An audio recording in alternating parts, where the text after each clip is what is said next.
আসসালামু আলাইকুম। সবাই কেমন আছেন? আশা করি আল্লাহর অশেষ রহমতে সবাই ভালো আছেন। আমি তো আলহামদুলিল্লাহ ভালো আছি। বরাবরের মতো আরেকটি রেসিপি নিয়ে আসলাম আপনাদের মাঝে শেয়ার করার জন্য। ঢেঁড়স দিয়ে মসুর ডাল চচ্চড়ি। তাহলে বন্ধুরা দেখতে থাকুন কিভাবে ঢেঁড়স দিয়ে মসুর ডাল চচ্চড়ি রান্না করতে হয়। আমাকে যারা সাপোর্ট করে আমার পাশে আছেন সবাইকে অনেক অনেক ধন্যবাদ। আর যারা আমার চ্যানেলে নতুন এখনও সাবস্ক্রাইব করেননি অবশ্যই সাবস্ক্রাইব করে রাখবেন, যাতে করে আমি পরবর্তী রেসিপি আপলোড দেওয়ার সাথে সাথে পৌঁছে যাবে আপনার কাছে। আর বন্ধুরা লাইক সুন্দর সুন্দর কমেন্ট করতে একদমই ভুলবেন না।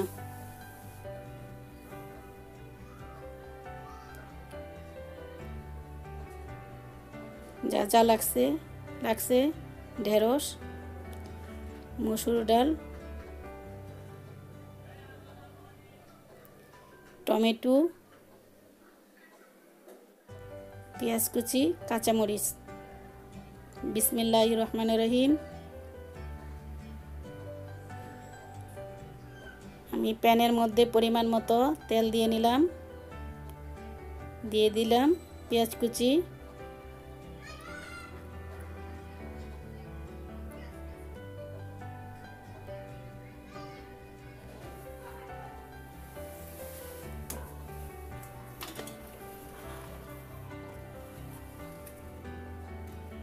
দিয়ে দিলাম আদা রসুন পেস্ট, খুবই সামান্য পরিমাণ, হাফ চামচ পরিমাণ।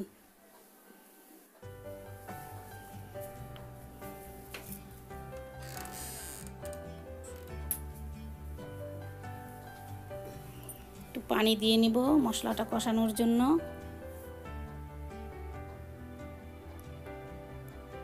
দিয়ে দিলাম হলুদ গুঁড়ো, মরিচ গুঁড়ো,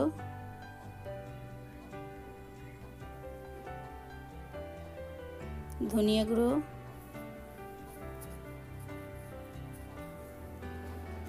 সমস্ত মশলাগুলো ভালো করে নাড়াচাড়া দিয়ে মিশিয়ে নিব।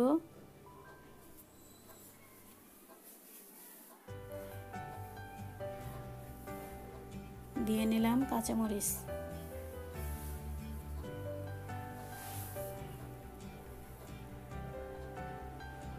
আর দিয়ে নিব মসুর ডাল, ধুয়ে রাখা মসুর ডাল।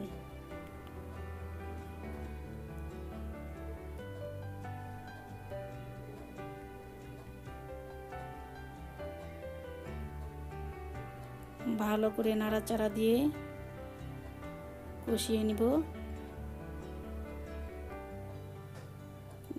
ডালটা কষানোর জন্য দিয়ে দিব পরিমাণ মতো পানি, তা না হলে পুড়ে যেতে পারে। 2 মিনিটের মতো কষিয়ে নেব।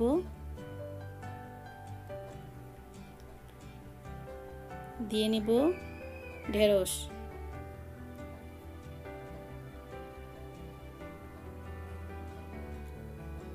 ডালের সাথে ঢেঁড়স ভালো করে নাড়াচাড়া দিয়ে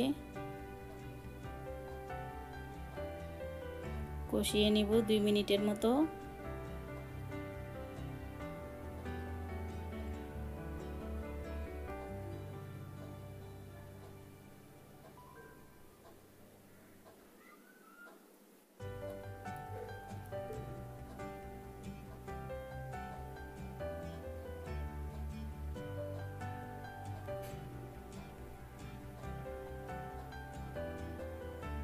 ভালো করে কষানো হয়ে গেলে দিয়ে নিব ঝোলের জন্য পানি। যেহেতু ঢেঁড়স ডালের চচ্চড়ি, সেই জন্য ঝোলের পরিমাণ খুবই কম দিতে হবে। ডাল যদি বেশি হয় তাহলে একটু বেশি দিতে হবে, ডালের পরিমাণ কম হলে একটু কম ঝোল দিতে হবে, তা না হলে পাতলা হয়ে যাবে, চচ্চড়িটা ভালো আসবে না।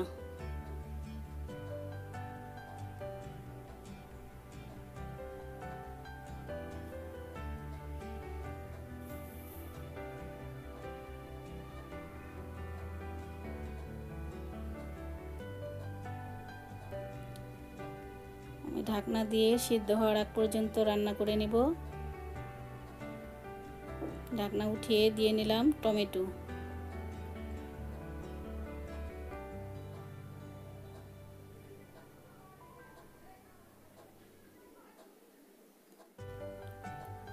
খুবই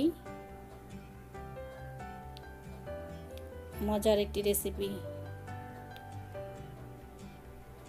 ঢেঁড়স দিয়ে মসুর ডালে চচ্চড়ি।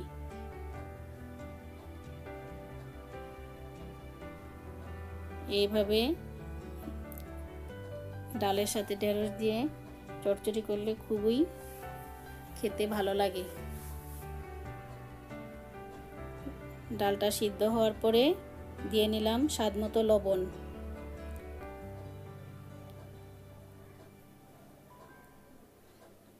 আমার ঢেঁড়স ডালের চচ্চড়ির রান্নার শেষ পর্যায়ে দিয়ে নিলাম সামান্য পরিমাণে চাক বাটার মশলা।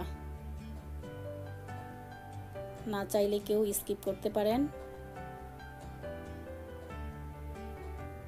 আমি পছন্দ করি যার জন্য দিয়ে নিলাম। এই মশলাটা দিলে তরকারির স্বাদ দ্বিগুণ হয়ে যায়। আর বন্ধুরা, দেশের যে অবস্থা, বেশি বেশি করে নামাজ পড়বেন, কোরআন তেলাওয়াত পড়বেন, সবাই সবার জন্য দোয়া করবেন।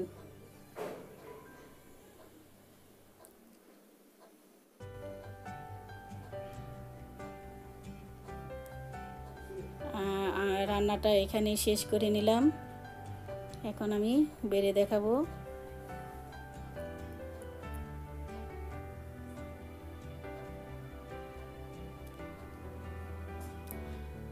ঢেঁড়স ডালের চচ্চড়ি কীরকম হলো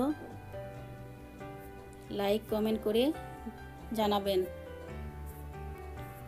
বন্ধুরা, সবাই ভালো থাকবেন, সবাইকে ভালো রাখবেন।